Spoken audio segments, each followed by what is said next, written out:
영국의 존 번연이 쓴 감옥에 쓴 철로 역정이라는 것을 여러분 기억할 겁니다. 거기 보면 크리스천과 소망이 천국을 향해서 천성을 향해서 길을 걸어가는데 두 갈래 길이 나와요. 어디로 갈까? 보니까 하나는 지름길이라고 써놨어요. 이왕 가는 것 지름길로 가는 게 좋겠다. 그렇게 해서 지름길로 가는데 자꾸 아래로 내려가는 겁니다. 이상하네 하고 가보니까 그곳이 절망의 성이었어요. 그 마을 이름이. 거기에는 큰 거인이 사는데 이 거인이 둘을 탁 잡아서 감옥에 집어넣는 겁니다. 그럼 매일 두드러기 패는 거예요. 뭐라고 그러냐면 너희들은 더 이상 이제 희망이 없다. 절망이 있다. 그러면서 죽으라고, 자꾸만 죽으라고 그러는 거예요. 그리고 이 거인의 부인이 있는데 부인 이름이 자포자기입니다. 이 부인이 또 옆에 감옥에 갇힌 그 두 사람을 향하여 뭐라 하냐면 자살해라고 자꾸 그러는 거예요. 그래서 다음 날부터 왜 자살 안 하고 왜 아직도 버티고 있느냐 이렇게 하는데 막 계속 파김치가 돼서 죽으려고 하는 거죠. 이게 못 살겠다. 그러다가 이 크리스천이 약속이라는 열쇠가 자기 주머니에 있다는 것을 비로소 깨닫습니다. 뒤늦게서 이 열쇠가 있지. 그러고 나서 이 거인이 코를 고고 잠을 잘 때 열쇠를 열고 몰래 도망갑니다. 근데 저 멀리 가는 걸 보고 이 거인이 얼마나 기가 밝았는지 인기척이 들리니까 눈을 번쩍 뜨고 보니 막 달려오는 거예요. 고래고래 소리 지르면서 오는데 막 진짜 막 열심히 이 소망과 이 크리스천이 올라갑니다. 그렇게 해서 위기를 벗어나는 그런 일들이 그 철로 역정에 나옵니다. 여러분, 거인하고 우리하고 싸우면 누가 이길까요? 당연히 거인이 이기죠. 그러면 골리앗하고 다윗하고 싸우면 누가 이깁니까? 당연히 골리앗이 이기는 거죠. 근데 성경에는 보면 다윗이 이겼다 그렇게 없습니다. 어떻게 이겼냐? 다윗이 평소에 쓰는 물맷돌로 싸워서 그 골리앗의 이마에 정통으로 던져서 맞아서 쓰러져 죽었다. 그런 얘기가 나옵니다. 결국은 다윗은 지혜로 싸워서 이긴 거죠. 말도 안 되는 일이지만 그 지혜가 어마어마한 거인도 쓰러뜨리게 되더라. 이런 얘기하는 겁니다. 우리가 하나님의 지혜를 가지고 싸우면 세상에서 이 세상이라는 거대한 거인도 이길 수 있다는 걸 말합니다.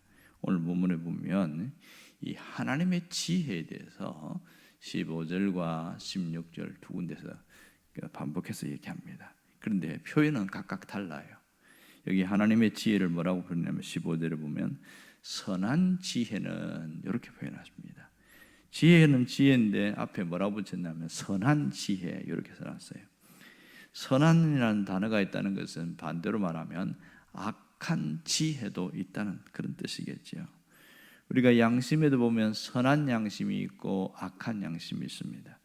또 평안도 참된 평안이 있고 가짜 평안, 거짓된 평안이 있죠. 사랑에도 진짜 사랑이 있는가 하면 위장된 사랑, 위선된 사랑, 가짜 사랑도 있습니다. 지혜에도 보면 하나님의 지혜가 있고 이 세상의 지혜가 있습니다. 이 선한으로 표현된 것은 이 토브라는 히브리어인데 다양하게 표현되고 있습니다.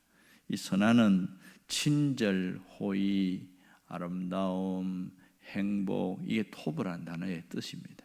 그러니까 선한 지혜는 사람들로 하여금 바른 길을 갈 수 있도록 지침을 주는 지혜를 말한다. 이렇게 말하겠죠. 자, 선한 지혜 하면 가장 먼저 떠오르는 것은 성경이죠. 성경은 우리에게 지혜를 주는데 어떤 지혜냐? 이 선한 지혜. 그런데 선한 지혜는 은혜를 베푼다 이렇게 표현하고 있습니다. 이게 무슨 말일까? 은혜를 베푼다는 게 그냥 이 선한 지혜를 은혜를 베푼다 하면 막연한 생각만 할 수밖에 없어요. 하지만 뒤에 나오는 단어를 보면 무슨 뜻인지 알 수 있습니다. 여기에 반대로 사악한 자의 길은 험하니라 그랬잖아요. 험하다는 단어와 선한 지혜를 반대로 뒤집으면 선한 지혜는 형통하게 하고 악한 지혜는 인생이 험한 인생을 살게 한다, 이런 표현을 쓰고 있는 것이죠. 결국은 선한 지혜는 은혜 베푼다는 것은 형통하게 만든다, 그런 뜻이 되겠습니다. 험하다는 것은 갈수록 길이 없다는 겁니다. 그러니까 악한 자는 자기 머리로 힘을 써보긴 하지만 길이 있는 것 같은데 마지막에 갖고는 딱 막다른 길에서 오도 가도 못하게 되어지더라, 그 얘기합니다. 그 다음 선한 지혜를 뭐라고 표현하냐면 슬기로운 자, 이렇게 표현합니다. 16절에 보면 무릇 슬기로운 자는 지식으로 행하거니와, 그렇게 말합니다. 그러니까 선한 지혜는 슬기로운 지혜를 가진 자, 이렇게 표현을 하고 있어요. 결국 이 슬기로운 자도 누구냐면 하나님의 말씀을 붙든 자라고 할 수 있습니다. 하나님의 말씀을 붙들었기 때문에 어떤 현실의 난관에 부딪혔을 때 그것을 헤쳐나가는 지혜가 생기더라는 겁니다. 앞에 어떤 미래를 예측하고 볼 수 있는 지혜가 생기더라는 겁니다. 그런데요, 미련한 사람은 어떻게 돼요? 자기의 미련한 것을 나타내느니라 그랬습니다. 자기의 미련한 것, 자기 지혜로 살아간다는 것이죠. 미련한 자는 매사에 미련하게 행동을 합니다. 그런데 자기가 볼 때, 그 미련한 자 자기가 볼 때는 굉장히 지혜롭다고 그렇게 생각하고 행동한다는 거예요. 그런데 결국은 미련한 것을 언제 깨닫냐? 맨 마지막에 깨닫습니다. 미련해서 이 길이 아니구나, 마치 사악한 자의 길은 험하니라, 그것과 미련한 자는 미련하게 행하니라, 똑같은 말이라고 할 수 있겠지요. 결국 하나님의 지혜를 가진 사람은 슬기롭게 행한다, 같은 표현들을 다르게 쓰고 있습니다. 결국 여기서 슬기로운 사람이 된다는 것은 무엇으로 되냐? 하나님의 지혜를 가진 자가 슬기롭게 된다는 것이죠. 결국 하나님의 말씀이 그렇게 만듭니다. 여러분, 하나님의 지혜를 가진 사람은 사람의 됨됨이가 점점 달라지게 됐습니다. 어떤 분이 인간을 개조한다, 이렇게 표현을 하더라고요. 하나님의 지혜를 가진 사람은 인간이 인간답게, 인간다운 자로 살아가게 만든다는 겁니다. 왜냐하면 하나님의 말씀이 그 속에 쑥 들어왔을 때에 그에게 단순히 세상을 살아가는 처세술만 생기는 게 아니라 사람 자체를 바꿔놓는다는 거예요.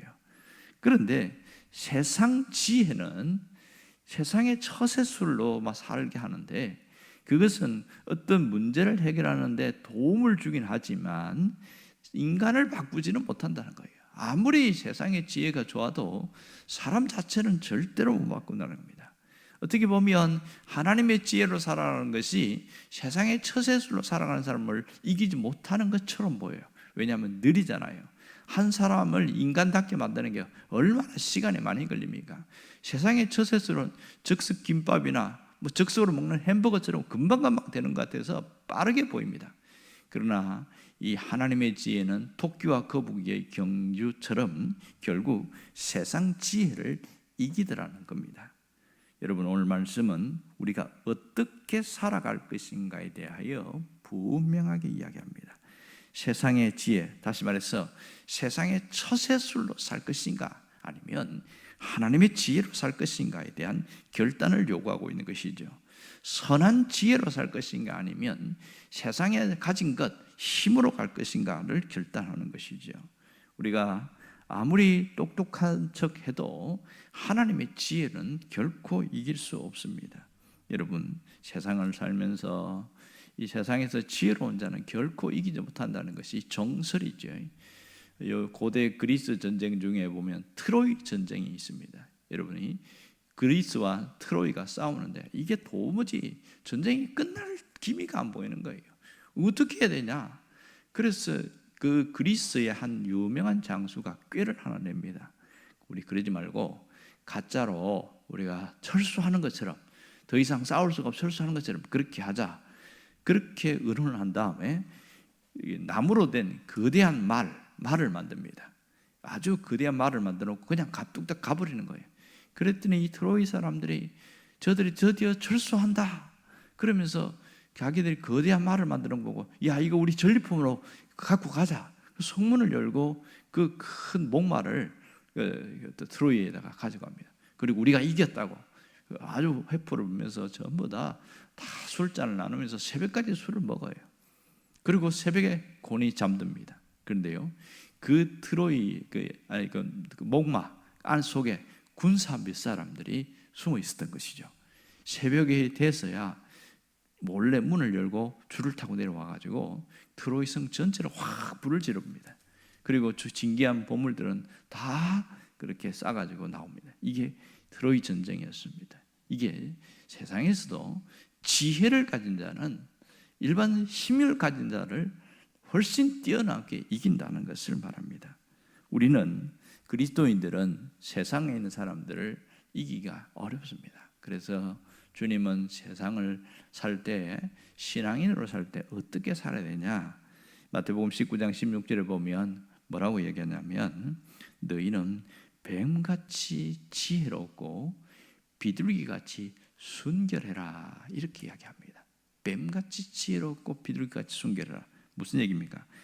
거친 세상 속에서 신앙을 지키면서 세상에 영향력을 발휘하는 그런 하나님의 지혜로 살아가라, 그렇게 말합니다. 영적 분별력을 가진 자로 살아가라. 이게 하나님이 우리에게 주시는 메시지입니다. 오늘 선한 지혜를 갖고 선한 지혜를 가진 슬기로운 자로 살아갈 수 있기를 간절히 바랍니다. 기도하겠습니다.